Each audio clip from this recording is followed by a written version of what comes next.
Greetings, this is Fallon Han. Sometimes I have moments that remind me that I'm doing a lot better. In fact, I actually follow some groups on Facebook that are just depressing shit all the time, right? And I do it as a reminder of the way my mentality used to work and how it, on a fundamental level, just doesn't anymore. In fact, I've got people in my life who I really, really like as people. They're some of my favorite people. I like having a conversation with them scratches my mental itch like no one else. Like, having a conversation with them is exactly what I need to feel fulfilled and to be heard and kind of understood. And I have not met many people, including some of my best friends and closest family members, who get me on that level. And when I meet someone that gets me on that level, they are such a precious gift from whatever you consider sacred, right?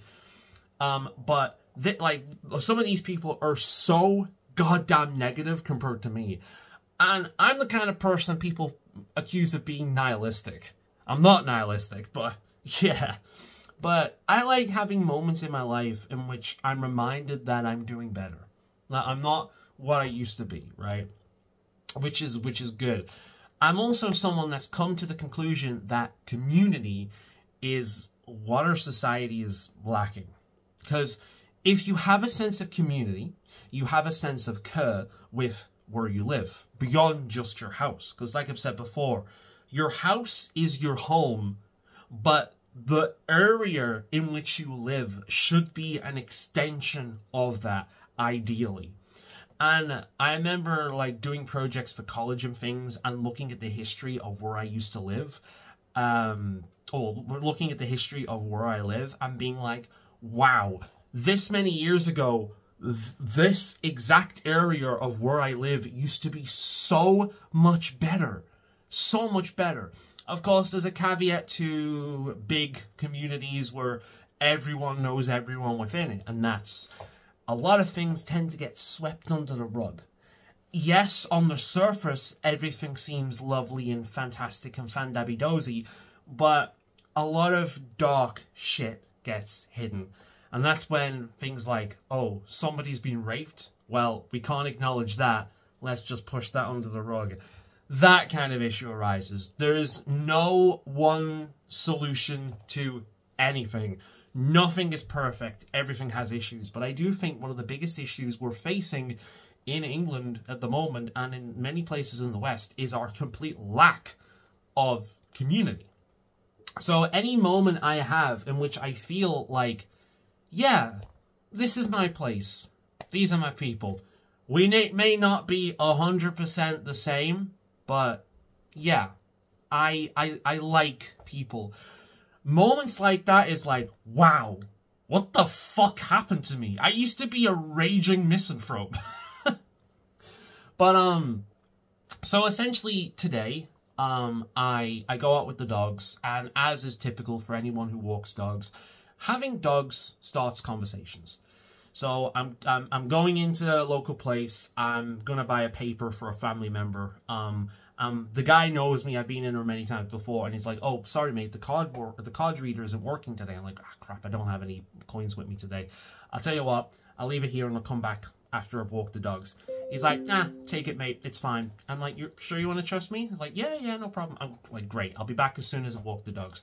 So I'll leave the freaking thing, and I start speaking to this bloke, because some women leaving the place, the shop behind me, my dogs love people, so they start jumping up at them. I pull them away. It's like, no, everyone you see is here to give you attention.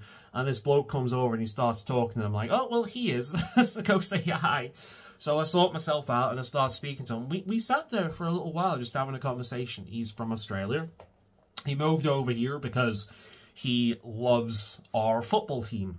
And he's like, yeah, he's lived in Japan, he's lived in Denmark, he's lived in America, he's lived in, like, you name it. He's like, he's well fucking traveled, right? He is well fucking traveled. And, you know, the same question pops up every single time. He's like, where are you from? I'm like, oh, I'm from here. I've lived here all my life. He's like, really? You don't sound like... It's like, no, I've been Americanized, essentially. You know, there was a time I knew this Dutch fellow, and because I was speaking to him all the time, I started to get a little bit of like Netherlands twang to my voice. It just happens. Like, there's a certain part of my brain that just absorbs the accent of those around me. In fact, believe it or not, this is not what I said to him, but believe it or not, I speak far more like a local now than I used to, because I go out a lot more. I'm outside the house a lot more than I used to be indoors 24/7. Even going to the local shopping area was too far. I was indoors all the fucking time, right? So I'm going out a lot more now, which makes the times I have to just be in and sit and just relax and enjoy myself far more precious. I enjoy them more because I'm not doing it all day, every day. But I actually sound far more like a local now. But I have been very Americanized because a fair amount of the people I know are American. A fair amount of the media I consume is from America. A lot of the people, are like the social media people, like YouTubers and so on and so forth, are American. And you become a little bit more world aware of how different people talk and so on and so forth. And if the way my brain works, if I listen to someone talk in a specific way for a long time, I just adopt it instinctively. I don't decide to do this. There was a point in my life in which I tried to sound like I wasn't from where I was. This was around the time I was still in school. Because essentially I was growing up around gangs. I didn't connect with anyone around me all the time. I didn't care about football. I didn't care about drinking. I didn't care about hot celebrities. I didn't care about pop music. I didn't care about rap music. And to this very day, I do not feel like a local, right? I do not feel like I am someone from here, because I do not care about any of the stuff the locals really care about. Except when it comes to politics. Where I'm from, we tend to be a little bit of a dark horse. And especially when it comes to the boomers. The local boomers, I'm a lot like them. I think a lot like them. Which is weird. But this is one of the reasons I find myself gravitating towards the older generations. Because they're just more... I don't want to say on my level, because that sounds ignorant, supremacist, whatever. Like, arrogant is the word I'm looking for. See, that's how fucking stupid I am. I couldn't even think of the word fucking arrogant, but there we go. But we're more operating in, like, the same general area of thinking, right? I think similar, and it's nice, you know. So I tend to get on with people of a much older generation than I am, because we're just in the same area. We're just in the same ballpark of how we think, I find. And because I'm a millennial, some of the phrases and words I use, they won't understand, but I'm perfectly happy explaining them, and, you know, so on and so forth. And, yeah, I've always been the kind of person that, like, well, for many years, I've been the kind of person that gets on better with the older generation than my own. But I ended up in, like, growing up, I was essentially one of the weird cliques. Metalheads. Most of my friends are metalheads. Or alternative in some way, like punk or goth or emo. There are still some people doing that shit, you know. And yeah, I'm from that, like, that sub community, and you will find that I have found that people from that kind of community, that kind of like subgroup, are more on my level. They are more on where I am. I vibe with them better. I know some people don't like the vibe term, but I quite like vibe. I think it's a good term to describe a general feeling. We vibe better. So it really is just a case of I'm not mainstream, is where it comes down to. I'm not mainstream. My interests are niche. And that's really all it comes down to. But as a general rule, I just get on better with the older demographic. So I'm talking with this guy, having a really nice conversation. He also likes a lot of that music. He introduced me to a few bands I never heard of. There was a band that was from Australia called Silverchair. They had an album called Frog Stomper that was apparently, when they made that, they were like 16, and they didn't sound 16 at all, apparently. So I'm going to find that, and I'm going to give that a listen, because it's a punk band, and I like that shit. So I was like, okay, cool. I'm going to give that a listen. Great. This is one of the things I love about, speaking to people from these older generations, especially if we have a similar music taste, because they are going to tell me the bands that they know, that had an effect on them. And chances are, it's not going to be one of the big mainstream bands everyone's fucking heard of, like fucking the Sex Pistols and so on and so forth. It's going to be something a little bit more local. And when it comes to punk, that's what you kind of want. You want your local group, because they're going to be singing about things that are more relevant to you and where you are. Because punk is political.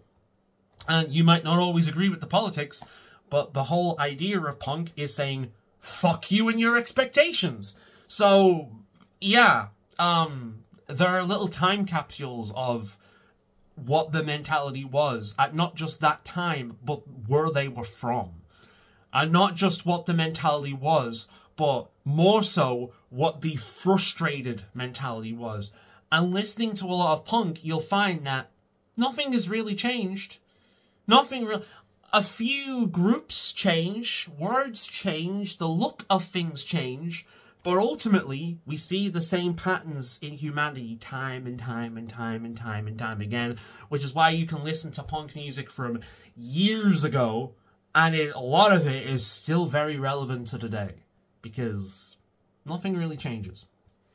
But great conversation. I like the guy. So, go back. I grab the money from the family member. I leave. I go back up to the shop to pay the dude, because obviously he basically let me take an item on a loan.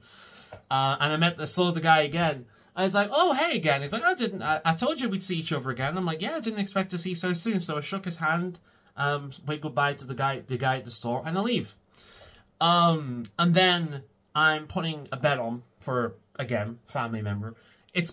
He makes me walk around a lot. It's good. Helps with my weight loss. So I'm going up there, and after I put his bet on, I stop in the corner shop to get some water. I'm going to put some, stuff in that, make it a little bit nicer. Some mint or something, just leave it to sit a little bit, and then I'll drink that. But as I'm there, they've got a coffee machine, like a big fucking chunky coffee machine. And I'm like, oh, you've got a coffee machine now. And he's like, they're trying it out at least. I think what was happening is there was a guy that got there that was trying to sell the business this coffee machine, essentially. Basically say, look, you want one of these in your store. And the fact is, if they did get one in their store, I would use it, because it's a hell of a lot cheaper than Starbucks and Costa. And it will give me an option of having coffee outside of the basic fucking Insta stuff that I have, just as a little bit of a difference, without it being essentially a sugar-filled dessert. I like Starbucks and I like Costa, but not only is that stuff extremely fucking expensive, like extortionate levels of expensive, but it's full of sugar. A lot of that stuff is full of sugar.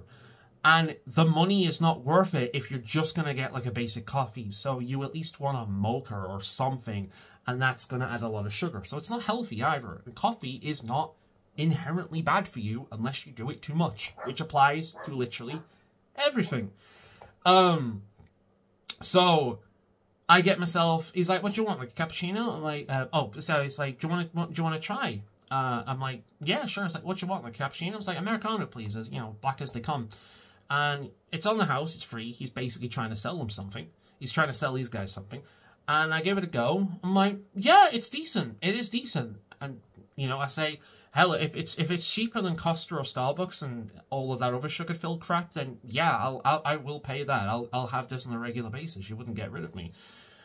Because, yeah, it's local to me. It's literally just around the fucking corner. And it's cheap. And it's not full of sugar. Yeah. And I even said, it's the right time for this now, because the autumn's coming along. And people are going to more likely to get this to warm up. And we're just chatting, we're joking, and so on and so forth while I'm drinking this. The guys at the side serving people. And the guy on the till is like, these two are together, I think. And people start laughing. I'm like, well, I don't look like a local. I should have dressed more in like a local football team to look a little bit more convincing. He's like, you're all right, mate. And a little bit of laugh. Free cup of coffee. Have a little bit of laugh. Coffee's decent. It's not mind-blowing, but it is freshly ground coffee. You can see the beans at the top. You can see it in action. Freshly ground coffee. Yeah, I'd pay £2. Have a bit of, have some of that. Freshly coffee. Very nice, especially on a hot day. 100%. Like, this country gets frigid. About late December, January, that time, it gets really cold. So, yeah, buying a hot cup of coffee right around the corner after I've walked the dogs or during walking the dogs, holding it in one of my hands and being warmed up, hell yeah.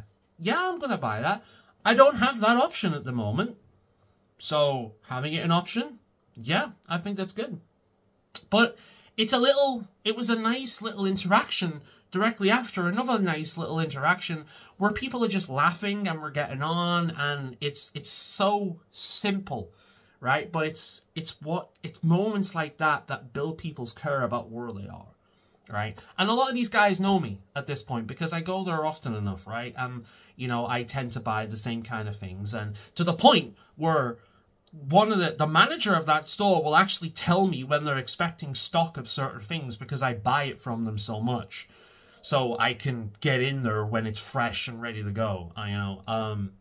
Yeah.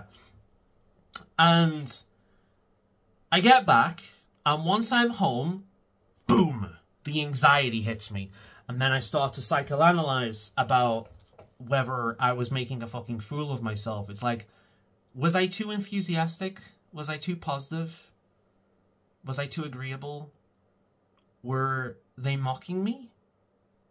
Am I something to be joked at? Was my autism showing there?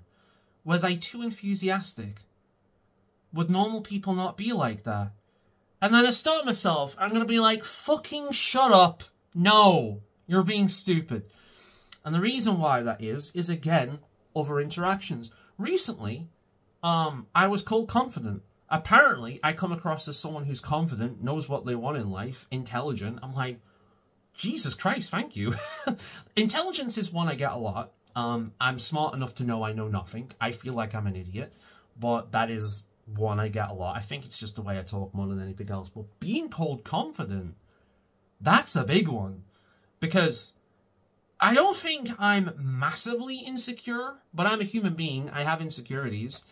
And one of my insecurities is I really don't think I come across as that confident. I'm constantly trying to fight the effects of autism, right? Because I want to get to this balance where I can be myself, I can be who I am, and not fake all the fucking time, but also be socially coherent with the people around me. So I'm not going to lie about who I am and what I think and what I enjoy. But at the same time, I can be all those things whilst also not being a fucking alien around people. And it's something I've been trying to do for a long time, and I think I'm getting better at it. And I think I'm better at it than I think, because fact is that people, for the most part, are decent, right? And they will tell you what they think you want to hear. Most people will not be honest with you. Most people will tell you a nice lie, right? And this happens so often that I've gotten to the point where I can detect it. And it doesn't feel nice when I can detect it, because I'm like, okay, well, if that's what they think I want to hear, what are they actually thinking? It's probably not going to be nice. That actually makes it worse. The guy I was speaking about before that's very negative, he will just straight up fucking tell me. He will not hide shit, and that is so fucking refreshing, because people say nice shit all the time, and they don't mean it. But when you know someone, and this is the kind of person I try and be, when you know someone who will be fucking honest with you, even when they know you're not going to like it, when they give you a compliment, it's real. This isn't just something people are saying to be nice, thus means nothing and has the opposite effect. It's real. And that's the kind of thing my barber's is like that as well. I love going to my barber's.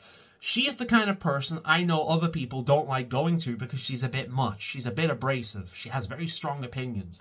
But I love going to her because she is another person like me. She is the kind of person I have spent years trying not to be because it comes with problems. She is the kind of person I use YouTube as an outlet to be, so I'm not ranting and screaming at people all the fucking time. So it's so nice when I meet someone who is like that, and I am not annoyed by it. In fact, I love speaking to them because they're equally as verbose. They're equally as passionate about what they're speaking of or about as I am. And I'm like, oh, cool, I get it. This is someone who a lot of people will not like because of the way they are, but I can fucking appreciate the way they are. I like the way they are. Okay, that's probably how people feel about me. A lot of people are not going to like me because of the way I am, but there are some people who are going to really like me because of the way I am. Fine. I don't need everyone in the fucking world to love me, so long as some do. Fan-fucking-tastic. That's fine by me. I'm an acquired taste, and acquired tastes are some of the nicest things in the fucking world, you know? But yeah, and I have started to get a better idea of who I am as a person based on like social science, psychology stuff like the Myers-Briggs systems and whatever this like green, red, blue, yellow system is that the Surrounded by Idiots book is all about, and through talking with other people. And because I believe, I could be wrong, but I believe I'm decent at reading people, I start to notice patterns in people and how they talk. So even if they're not saying something, I can probably pick up. I do have a blind spot with friends and family, though. I have a blind spot with friends and family because if I really like someone, if I really love someone, I'm going to be, first of all, more comfortable around them. So I'm less on edge and looking for, I'm not looking for as many traps and like threats in how people are talking. So because I'm not as vigilant and aware of like hidden things behind what people are saying, friends and family members, loved ones, can say things to me that aren't actually what they think or aren't true easier than strangers. I find it much easier to read people I don't know than people I do know because more of my defenses and alert systems are up around people I don't know. So it's a defensive mechanism. It is a defensive mechanism. It is constantly looking out for things that could be a problem. And as such, I read people quite well that I don't know because I'm not entirely comfortable around them. And there's a certain part of me that's on high alert. It's a defensive system. Essentially, that's where it's come from, right? It's an early warning system for anything that could be a problem, you know. And apparently this is quite common with certain people who have experienced trauma. So that's fun. Apparently I have trauma. Everyone has fucking trauma these days. Everyone has a fresh glass of trauma every fucking day with their goddamn coffee. That is a word that has been so fucking abused that I no longer take it seriously. I am sure that everyone does have experiences that affect the way they think as adults. 100%. That's how our brains develop. But calling it trauma is a little bit dramatic. Have I had a perfect life? No. Do I still continue to have issues that make my life harder than the average person? Yes. But I tell you what, I'm also luckier than the average person. I have had life far easier than some other people I know. For one, I've had good fucking family. Are they perfect? No. I could tell you some stories. But, the conversations I've had with other people, they have had shitty, outright abusive parents. They have had horrible parents. They can't be open with their parents because their parents will gaslit them into thinking something else. So they never tell them anything and they just get on with their lives. I had a mother that I could talk to about anything. And that is the kind of person that I am with my friends. They can talk to me about anything. And I don't have to agree with them because it's not about whether or not I agree. It's about how it's affecting them. Will I give them my opinion? Yeah, I will. Because like I've said, I want to be that kind of person when I tell you something, you can trust that I'm being genuine. I'm not going to fucking bullshit you. If I love you, I might phrase it in a way where it's softened, but I'm not, because again, there's a massive difference between being someone who is honest and truthful and tells you what they actually think, and being someone who is just a fucking cock that does not give consideration to other people. You can be honest without being a dickhead about it, right? And that is what I try to be. But again, I'm a lot like my mother in a lot of ways, and I think that's one of the ways I am. I'm someone people can talk to, which is another compliment I've got quite often. I think I've mentioned before. But I can't even remember what this rant was all about now. The autistic INFJ brain! But, that's why I love watching INFJs online, because they're the only people I know that speak like me. The same, almost. There's a meme online about how INFJs sound in writing. You know, it's like do do do do do do do do do do do do do do do do do. I was walking down the park today, walking the dogs, and it was quite a lovely experience. You know, that's how they sound in writing. Whereas what they sound like in person is a fucking lunatic with a whiteboard and red string attached to it, trying to figure out some fucking conspiracies. That's what we sound like in person. We sound like INFJs tend to sound like someone who's like 2 steps away from blowing up a building. Because we sound a little bit unhinged. But it's just because there's so much shit running through our brain at the same time that connecting the flow up here with the much slower flow down here, very difficult. Very, very difficult. You know, this thing can run a mile a minute. This thing can run like, I don't know, a minute? 5 steps maybe? You know, it's like, yeah, it doesn't quite connect. So that's why we sound a little bit puzzled. But I get back, bringing it back around. I get back and I start getting anxious and thinking all these things. And because of the other interactions I've had with other people that have given me a better sense of self in terms of what I come across, it means that I'm like, no, I'm being fucking stupid. My brain is trying to work against me again. Shut the fuck up, you pink wrinkly bastard. I'm fine. I'm overthinking. I'm going down a negative path. This is fucking stupid. I know from experience with speaking with random people that I am a good damn person. I am a person people enjoy speaking to. You know, I'm the kind of person that will go out my way to speak to someone who's, like, on their fucking own as well, because that's happened in the walking group I'm in once or twice. We had this guy in with a strong accent, and he tried to communicate with people and talk with people multiple times, and they gave him, like, again, the friendly bare minimum. You know, they were being friendly but not genuine, and then they moved on from him to continue on with the group. I saw that happening. I talked to him, because I'm like, what the fuck? So I start speaking to him. And yeah, he has a strong accent, so you've got to actually listen to what he's saying. Not just wait for your turn to jump in and you say your piece. You've got to listen to what he's saying. And you know what? Brilliant fucking dude. I have his number currently. I'm hoping that he can come with me, with another one of the people I've met through that walk, when we go out on these photography shoots. So yeah, because I'm back into photography again. I don't think I've mentioned this on fucking YouTube, but I'm back into photography again. I will be uploading a compilation video at some point near the end of the year of, like, some of my favorite shots I've taken this year. I've not done it properly since, like, 2019, and I am planning on maybe making a video about this at some point and really telling me my process and how it's really positively affected my mental health and whatnot again, because it is like a meditative process for me, because you need to be quiet.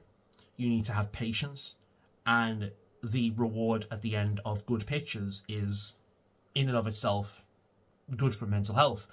On top of that, I'm in nature, surrounded by greenery and flowing water and animals, and everything about this combines together to make a very meditative, relaxing process. Because it essentially is the only way I've found for the practice of mindfulness to actually work for me. By not being present actively, but by focusing on something specifically in the here and now that I find pleasurable. Being around animals, in nature, in environment, speaking with someone that is who does actually seem to at least get me and is similar himself. This man can go on and on and on and on and on and on and on and on and on himself. He can talk all fucking day just rambling. He's always got something to say. I like him. I like him a great deal. I'm really happy I met him. But yeah, it's a really relaxing process. But anyway, I'm hoping that at some point I can bring him along, because he's obviously, you can tell, again, reading people, he's someone that's alone. He doesn't know many people. He's looking to make friends. This is really obvious. And because he's got a strong accent, a lot of people are avoiding him because they're too lazy to try and fucking listen. Because he's perfectly understandable. There are people in this country that speak English that you need fucking subtitles to understand. Never mind this dude. But you have to listen. Like, actually listen. Most people don't. They just wait for their turn to talk. But he's a brilliant bloke. I like him a lot. Brilliant bloke. Again, older generation. Much older generation. They're the kind of people I get on with, I find. It's more likely that I'll get on with someone from a much older generation than someone my own age, unless they're from the same kind of weird niche demographic, you know? But, yeah. But again, like, having these experiences has helped me develop a better sense of self, a better sense of how I come across to other people. And with mental health changes, affect body language, and thus affect a better way I come across better. I'm positive that I still come across as weird. I'm a nerd. I'm autistic. I'm an INFJ. You know, I know for a fact that I don't come across as normal or typical. But some people appreciate how I come across. And those little interactions I have, I need to process in a positive way and not let my brain run away on its own, leaving any sense of connectivity behind, if you know what I mean. And I know people who suffer from anxiety, they suffer from depression, just like I have. Depression's not really a thing anymore, although it does rear its ugly head every now and again, usually at night when I'm going to bed and I've got no more distractions. It does rear its ugly head from time to time. However, I'm still managing. I'm still on the natural stuff. I'm on lemon balm and I think it's theanine.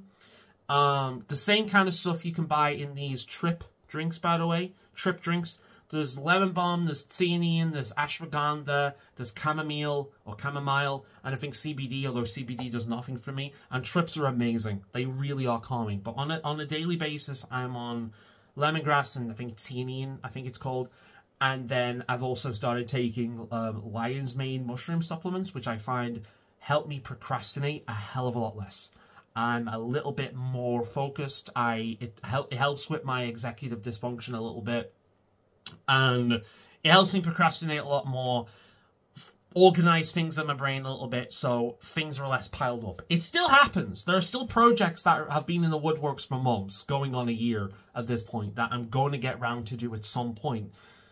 But it's not the most important thing in the world. It can wait. Like, a wall needs to be painted, a door needs to be painted, that kind of thing. That's been a thing that's been needing to do for months. I've put it off. It's not that important. Washing the dish is important. Dusting the place is important. Hoovering the place is important. The stuff that is right now is more important than making something look a little bit nicer. You know, the actual fucking cleanliness stuff is more important. You know, that kind of thing. I can only do so much a day before I have to disconnect, right? That kind of thing. And when I'm mixing with people and doing stuff, like, yeah, I've actually been away recently. I got back the other day and I crashed.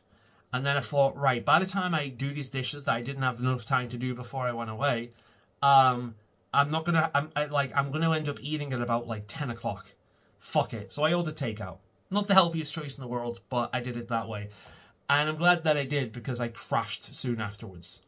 And that happens because what happens with me is when I'm in a social situation, regardless of what it is, regardless of who I'm with, I'm on a certain level of anxiety, like all the time, constantly, all the time. And when I get to the point where I'm no longer in that environment, then it hits me. Because this level of anxiety is so constant that it's like you're breathing. You don't notice it unless you point it out to yourself. Then you notice it. And that's what this constant level of anxiety is like. Occasionally it spikes. You know, like if you do something stupid and you make a show of yourself, it spikes. But then you can bring it down again. For example, when I ordered the takeout, I had also forgot to take my pillow out of, the car from going away for a little bit. So my relative came back and they called me saying, I'm just around the corner, basically. So I wait outside for them because I know they need to get back soon. So I want them to show up, me grab the thing from the boot and have them go again. Because it's late for them as well and they want to eat, So while that's happening, I'm also waiting for a takeout. And of course, the takeout guy comes first. I'm like, fuck. I look like I'm waiting outside the house, desperate for food, like I'm such a fat fuck. I can't wait the 5 seconds it takes for him to ring the fucking doorbell. Oh, fuck. And a little later, a car drives past. I'm like, oh, here's my relative now. So I wave. It's a red car. Fuck, it's not their car. Oh, shit. And then they arrive. I joke about what's just happened to help relieve the pressure for myself by turning it into a joke. And then I go in the house. When I go in the house, I go into a room where no one can see and I jump up and down a little bit and I go, because I was so, it's like a pressure valve. And I needed to relieve that pressure. Like sometimes I come across like really manic. That's what that is.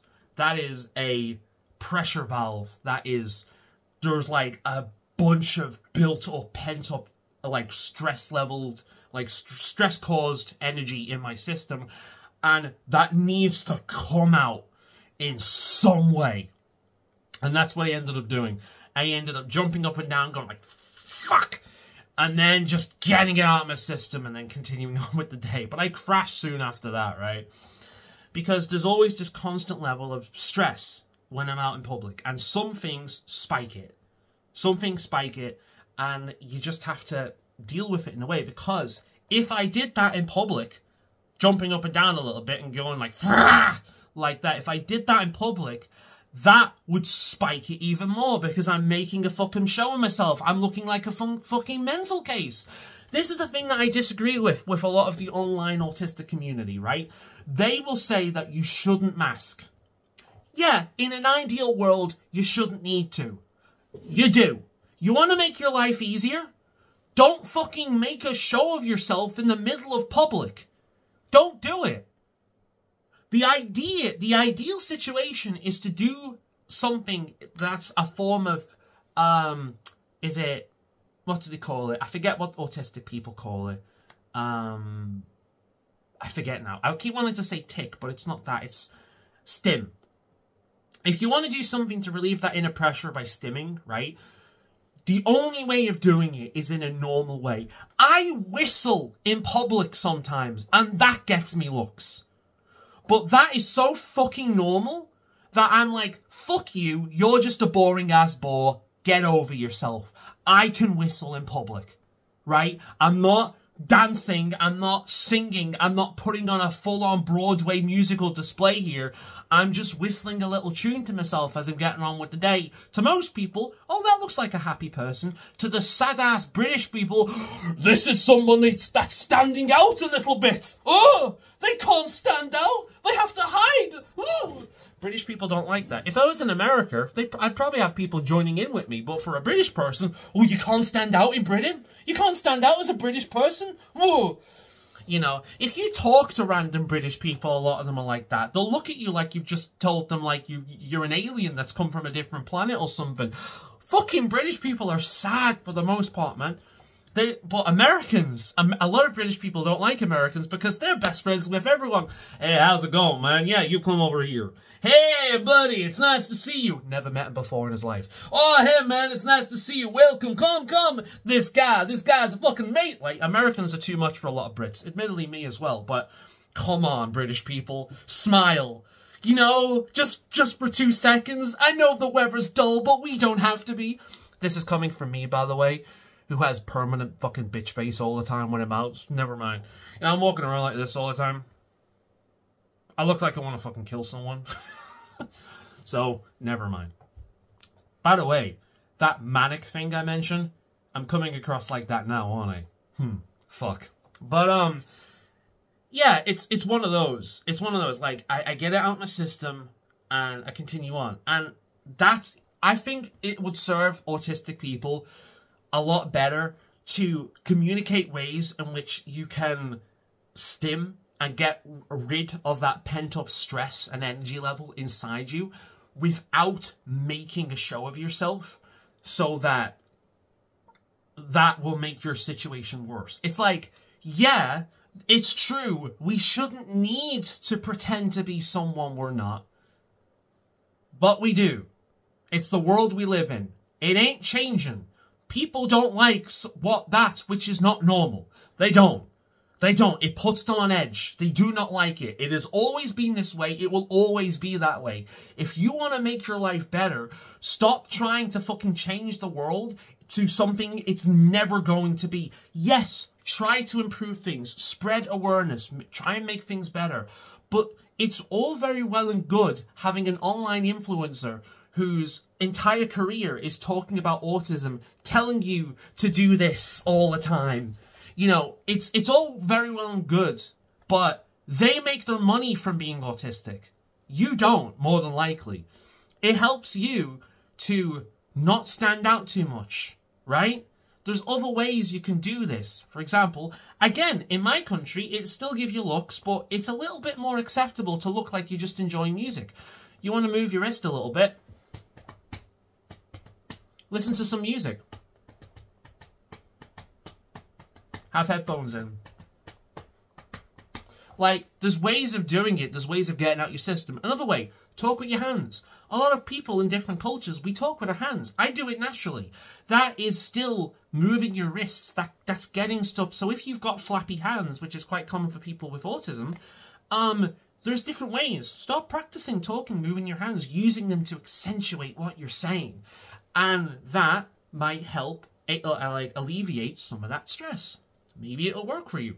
There's ways of doing it in which you look normal. Admittedly, depending on where you are, you might stand out a little bit, but also you've got to know where you live. You've got to know the culture about where you live. In England, people don't like people that stand out for the most part, right? They say you do. You'll see people recording going, oh yeah, it's brilliant, it's lovely.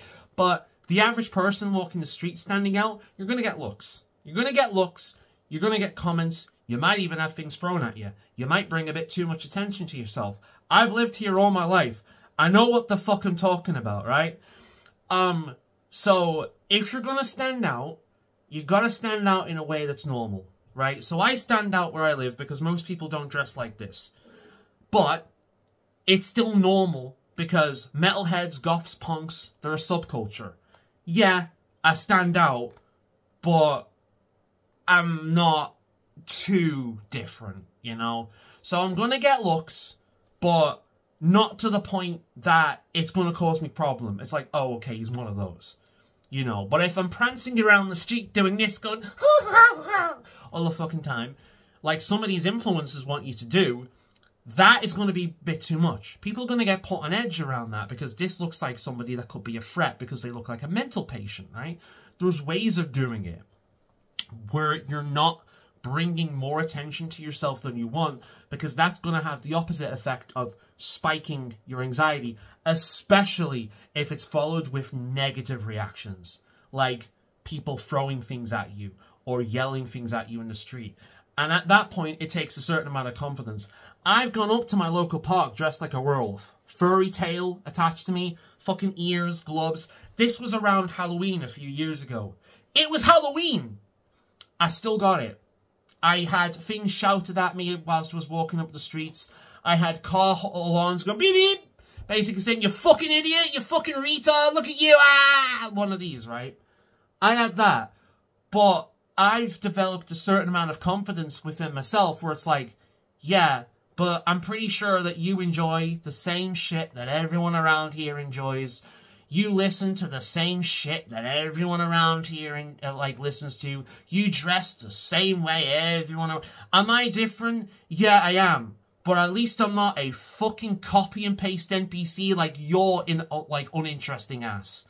At least that there's something about me that turns heads, that people stick in someone's mind. You're just another fucking stickman in a Where's Wally fucking comic that nobody pays attention to because they're looking for the one that stands out. That's what you are. Good luck with that, mate. But that requires a certain level of confidence. So in order to break the rules, you've got to understand mentally that, yeah, I stand out here too much. This might cause a problem. But again, this is Halloween. This is around that time of year. I'm dressing in something that is very Halloween-y. I'm still normal. I'm just not normal enough for these people who are essentially, they don't have an original thought in their head. They're not the kind of people I need to appease, right? They don't have original thought in their head. So at that point, it's like, am I sticking out like a sore thumb? I really am. Especially as a man. Especially as a below average looking man, I'm sticking out like a sore fucking thumb. A woman doing this would also get attention, but it wouldn't be as inherently negative. But would also be negative because she probably wouldn't want that kind of attention. But you know what I mean? A woman dressed like that would be far more sexually appealing to these people, thus also unwanted attention more than likely. But yeah, it's going to be treated in a different way. But again, at that point, I am breaking the social faux pas, but the only people that really care are going to be these fucking Muppets that just, they don't like anything that is remotely different. Like, in a group in which everyone wears green, instead of wearing moss green, you're wearing olive green. They're not going to like that. That kind of person. At which point, fuck them. They're worthless. They're not worth anything. You don't need to care about their opinion. They're below you, right? So, it's a balancing act. And the more you know your area and the social faux pas and the kind of people you're going to have to deal with, the better you're kind of handling that. Again, would I walk the streets like that if it wasn't around Halloween? No. I used it as an excuse to do something I like to do anyway. I'm a furry, so dressing up as a furry is something that I'd probably get a lot of fun out of. But I'm not going to do it because I'm not going to bring too much attention to myself. But if it's Halloween, there's your excuse right there. And at that point, if anyone wants to be a bellend about it, well, that's on them. That's not on me. They're beneath me. They're an NPC. They're just somebody that goes through life without a unique thought in their head, dressing the way they think they're supposed to dress, listening to the music they think they're supposed to listen to, having the thoughts that they get told to have. They're not human at that point. They're just a fucking, they're a reflection of the shit society they live in. They're a robot. There's no individual. They're a zombie. There's no unique thought in that head whatsoever. Never has been, never will be. They're not worthy of your consideration or respect. But they're different from the average person. The average person will probably think it's a bit weird, but also enjoy it. And that was the reaction I got from the average person in the walking group I was in. They thought it was fucking hilarious. They thought, this is great. This is not something we see every day, especially from someone like me who is mostly a bit closed off, introverted, and then all of a sudden I'm coming up dressed in a way that stands out. The introverted person doesn't do that. Somebody so, a little bit obviously anxious doesn't do that. They love it. They thought it was a lot of fun. In fact, last year I didn't get dressed up, and one of them was disappointed. They were looking forward to seeing what I was going to be. So I was like, hey, So maybe I'll have enough confidence this year to do something like that. Who knows? Because the people that matter enjoyed it. They thought it was silly and fun and something that made people smile. Not something that people mocked, but something that people enjoyed. But for the same reason. Because it's dumb and it stands out. But one person appreciated it, one person didn't, and thought they were better than me because of it. Which one of these people deserves my respect? I think you know the answer. it's a balancing out, and a certain amount of it requires self-confidence. A certain amount of it requires just understanding where you are. But there are ways of getting these things out your system, and admittedly for me, a lot of it is done behind closed doors. So the way I've kind of evolved with this at this point is the level of anxiety that's in my head is always there when I'm out in public, to the point where I don't notice it, like I'm breathing. And then, as soon as I get out of public, I'll have this moment where I fucking freak out and be like, oh, shit. And then I'll want to get all this stuff out of my system, doing stupid stimming stuff, bouncing up and down, like, again, like what I'm doing there, you know, stupid stimming stuff, bouncing up and down, maybe whistling a little bit, just doing something to get this energy out of my system. And then get all the negative thoughts out the way. And then relax by doing something that I'm going to do after I've recorded this. Playing some video games, watching some videos, disconnect, and just relax for a little bit. Which, incidentally, is also what I get out of photography. I disconnect from everything except where I am. I'm essentially practicing mindfulness. But in a way that actually works for me. Not focusing on a stone, not meditating and focusing on my breathing. Because if I do that, I start focusing on all the different sounds around me. Do you realize how many sounds are in this room alone?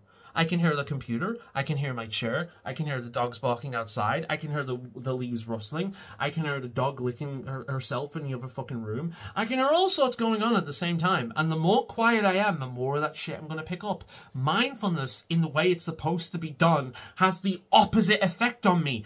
I notice fucking everything that's around me, all the time, at once, and it's fucking too much. But if I'm hyper-focused on something that I'm enjoying, everything else gets closed off and I'm fully aware. Photography is great for that. I have to be aware of what's around me because I'm looking for interesting shots. I love shooting animals, so I've got to be aware of where animals might be, where they might be that there's enough lighting for a good shot, the angle I'm going to need to have that good shot, and that means being constantly focused on everything around me, but at a point where it makes sense. I'm in public, so I need to be aware of my surroundings, and so on and so forth. But it works out because, yes, it's focused in on everything, but it's more directed at something I'm actually interested in. Not a fucking pebble, not my breathing, not soothing music that tells you to be fucking calm, and as a result makes me anxious. Meditation music makes me fucking anxious, man, because it's telling me to be calm. Why? Why am I being told to be calm? What's happening? There's something happening because I'm being told to be calm. If I wouldn't need to be told to be calm if there wasn't something to be worried about. That's the way my fucking brain seems to work. So when I hear music that is designed specifically to chill you the fuck out, I have the opposite effect. Meanwhile, listening to System of a Down, fucking bada bada bye, pizza pizza pie, every minute, every second, bye bye bye bye bye bye. Me. I've literally fallen asleep listening to heavy metal and fucking, like, aggressive music before. Because I just find that really relaxing. It matches the chaos in my brain. But, yeah. I love how I did the System of a Down meme there. Pizza, pizza, pie. That's what people do in System of a Down. It's fucking great. You know? But anyway. That's why photography works, because it's essentially a form of mindfulness that actually works for me.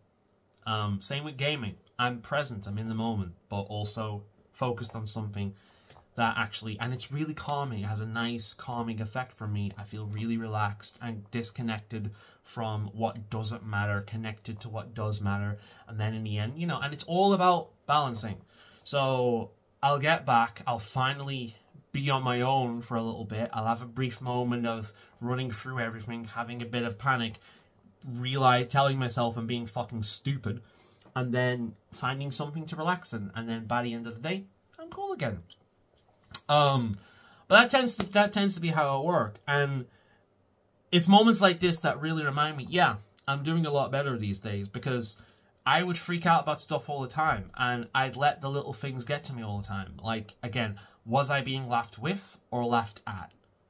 I don't know, but I'm going to choose to be like, well, I'm being laughed with, because everyone was having a good time there, people were laughing, I get a free coffee, I'm not going to complain about that, you know, hey, coffee machine there. If I was helping them convince them to have it, then that's good for me, because that's going to be good for them. I'm going to be buying coffee there if that's available, especially when we get into the winter. Oh my god. That is going to be lovely drinking in one of our frigid, icy winters. And it doesn't have all the sugar. Doesn't cost the same as Starbucks. Yeah, I'm going to engage in that. Hell yeah. But no.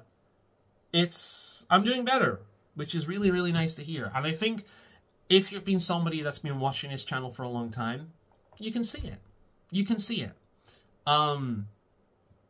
You know, I'm really happy to be doing photography again. In fact, I am planning on doing a calendar this year, which is something that became somewhat of a tradition a long time ago. I would make calendars and send them out to various parts of the family.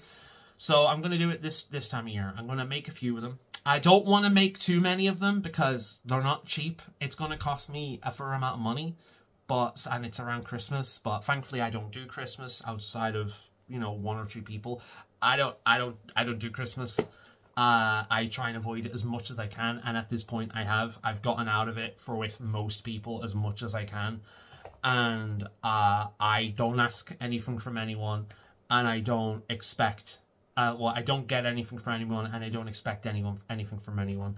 You know, I show people I care about them in different ways, and sometimes it will be through buying stuff. A friend of mine had a birthday last year, earlier this year, and I bought his meal for him. Simple gesture, you know. He paid me back by buying a bunch of drinks I didn't want, and we ended up having a laugh over that because I'm not much of a drinker at all. But it was done in good fun, you know, and he didn't push it too much because he knows me. Again, when I say something, I mean it. He knows me, so he didn't push it too much. He knew when to stop, which a lot of people wouldn't. So yeah, I can still do things like that. I don't like the obligation, because there's been so many times in my life where I've received presents that I know were given to me as a tick off the list. All right, that'll do him, that'll do her, that'll do them. It's like, no, why would anyone want to be a tick off the list? Why would anyone want that? It's like, oh, the season has come, so you have felt a cultural obligation to spend money on me and get me something.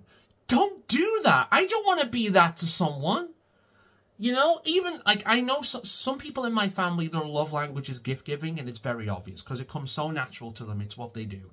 That is, like, the last one for me, right? Like, every other one comes above that one. Gift giving, I appreciate it when somebody gets something for me that's either an in-joke or it's either an in-joke or it's something that shows that they really know who I am as a person. And these things don't have to be expensive. It could be the cheapest tat you could imagine. And if it makes me laugh, or if it's like, oh, this person actually knows who I am, that I appreciate. But that doesn't have to be Christmas. That could be any time of the year. I'm going to appreciate it, man. And I've done that for people. Like, occasionally I've been out, I've seen something that's like, one of the people that watch my YouTube videos quite often, I've sent him things this way before, because I've been out and I've seen something that is like, wow, that is him. That is him all over. So I've got it for him, and I've sent him it. And if I've got it for him around the latter, like, end of the year, I'll make it a Christmas present as a double up. I've done that for one of the people that watches my videos all the time. Because he's become a friend of mine. And I do that on occasion. It very rarely happens, but occasionally I'll see something and just instantly think of someone. And it doesn't matter what time of year it is. That's the kind of thing, like, I am. But the problem with Christmas is it stresses me out enough getting it for the people I get stuff for. Never mind fucking everyone in my family. Honestly, I'm being entirely honest here. And I know this is going to sound dramatic, but if I had to buy everyone in my fucking family and everyone I consider friends around this time of year, I wouldn't be alive. That would stress me out so much, I wouldn't want to be here anymore. Like, I know that sounds like an exaggeration, but I know the way my mind works, that I'd want out. I wouldn't want to do it anymore. It's like, that's, when my mother passed, I just told people, I'm not doing Christmas. I'm not doing it. Christmas was her thing. Halloween is my thing. Christmas is her thing. I don't want to do Christmas. And I think a lot of people thought it might have been a grief thing. It's not. I don't care for Christmas. I really don't. I don't like how commercialized it is. I like some Christmas songs, but I get fucking sick of them by the end of the year. When I have done Christmas, I've done more of a Yule thing. I've had a Yule log, I've had a wreath, I've had some candles up. Very small, more nature-based than anything. That is what I like. I don't want all the holly jolly. I don't want the electric bill going out up the fucking roof. I don't want to stress myself out over presents. Because the thing is, it's not just getting stuff for people, it's me getting stuff. I hate being bought stuff that feels like I was an obligation to someone. It makes me feel guilty. I hate it. So yeah, Christmas is something I got out of. And I have an understanding with friends where, from what it seems like, where it's like, we can do things with each other, and there's none of that bullshit attached with it. I like the fact that, you know, we can trust each other with that kind of thing, and they know when to stop. They know when they've gone too far, and I'm hoping I'm the same with them.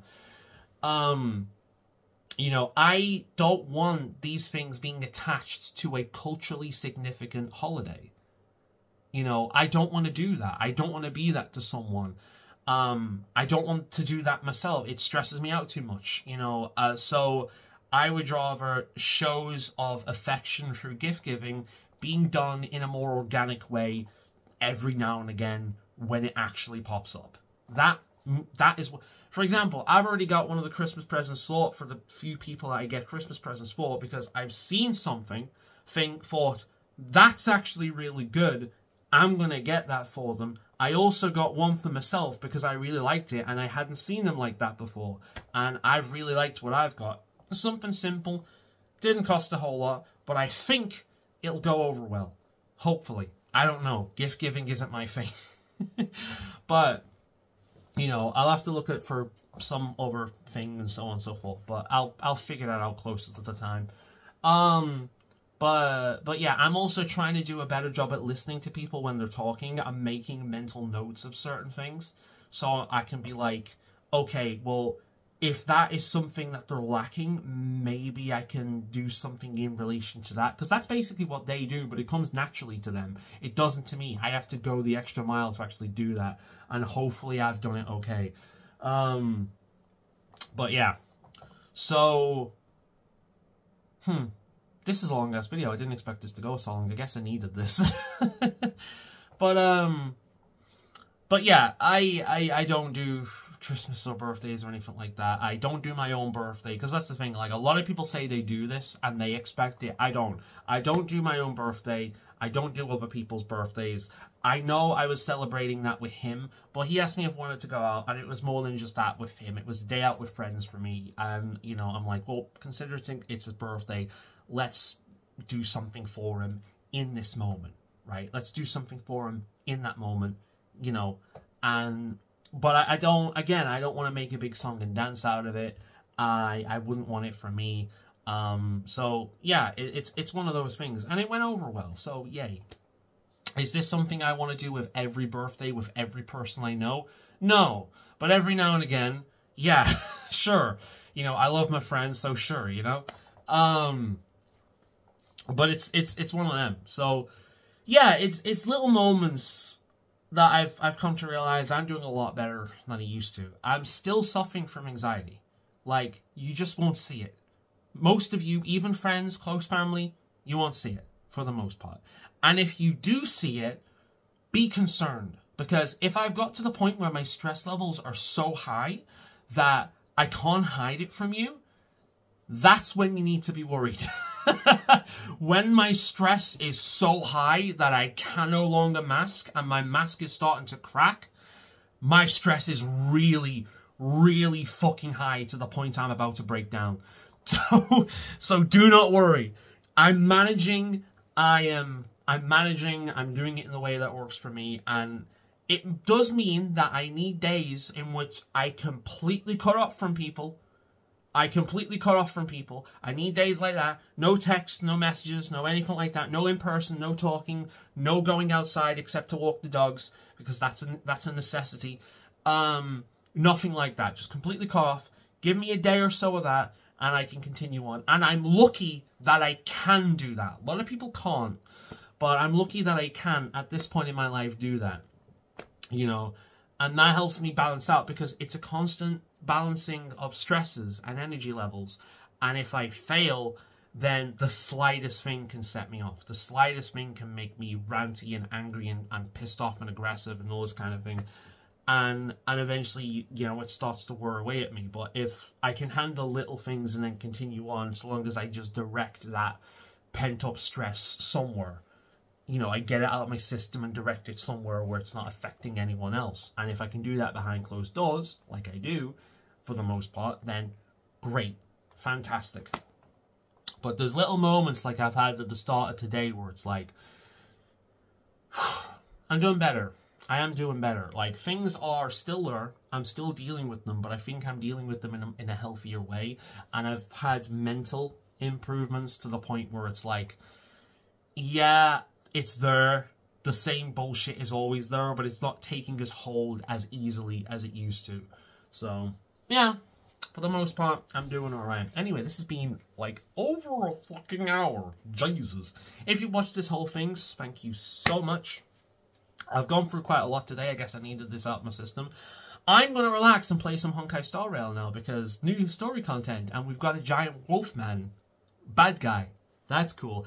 And a really badass, like, foxy in general, like a fox human thing, general, that just, she's got massive Ronin energy, and she just wants to slice things apart, and she's super fucking cocky, but done in a nice way, so yeah, it's going to be fun. It's going to be a lot of fun. I'm really happy to be back on the Lorfu. Penacony, very, like, 1950s, like, you know, Americana, industry kind of vibe to it, you know, like kind of Fallout-ish. Yeah, Penacony was okay, but it wasn't really my thing. I'm happy to be back in the more mystical land of the Lorfu, so I'm going to enjoy this. Anyway, I'm going to shut the fuck up now, and I'm going to upload this. I'm going to put my fucking phone on charge while I do, because it's going to be doing this for a while, I think.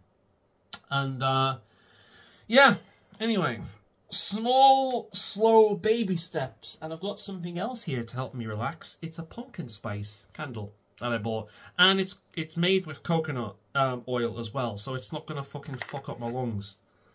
God, that smells good, dude. That makes me want a pumpkin spice coffee. Here, have a sniff. If you just sniffed your screen, we can be friends. Right. Bye for now.